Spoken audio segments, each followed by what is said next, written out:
Some girls like a white. Bonjour! Comment ça va? Greetings, hats and cats. This is your friendly jazz singer, Keri Chryst, joining you from Paris, France, for another Create Now, sponsored by the Nebraska Arts Council. A one, a two, a one, two. Well, if I had a cat that I could call my kitten, and if I Demystifying the creative process.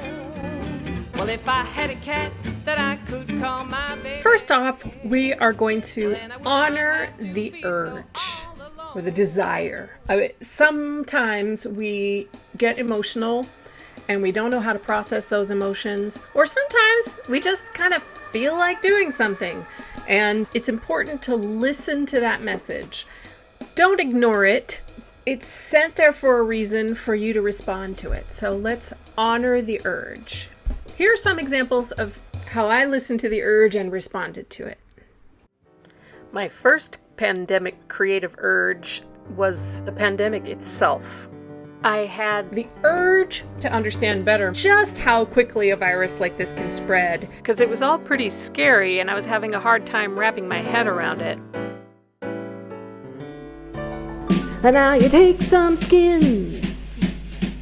Jazz begins.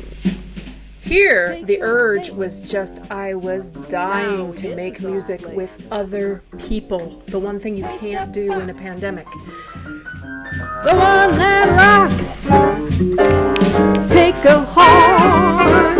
New Orleans born.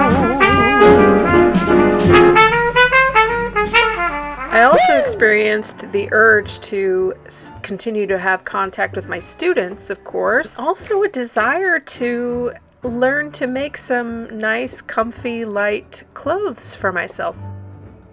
And all this brings us to Step 2, clarify the goal. It's all well and good to have a desire to make something happen, but between maybe the emotion we're feeling and what we can actually produce to fill that gap, we identify the gap we're trying to fill and start to clarify the idea of what it is we want to do with this urge to make something. While trying to clarify the exact goal regarding the pandemic, I realized that nobody was really telling me on the news or in the general PSAs just how the exponential math of this worked. Due to the invisible and indetectable nature of it, the fact that people don't have symptoms and are still spreading it, and the fact that when you spread to a few, it then spreads to more and it then spreads to more. And so I decided to kind of figure it out myself and share it with you all.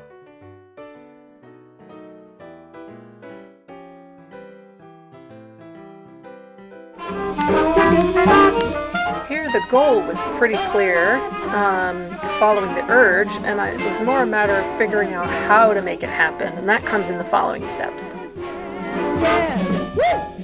While clarifying my urge to connect with my students, I realized that there was an element of it where I really wanted to conserve a maximum of how I would actually interact with them in person, so that the online experience would actually be as good or better than if I could have hopped on a plane and come visit.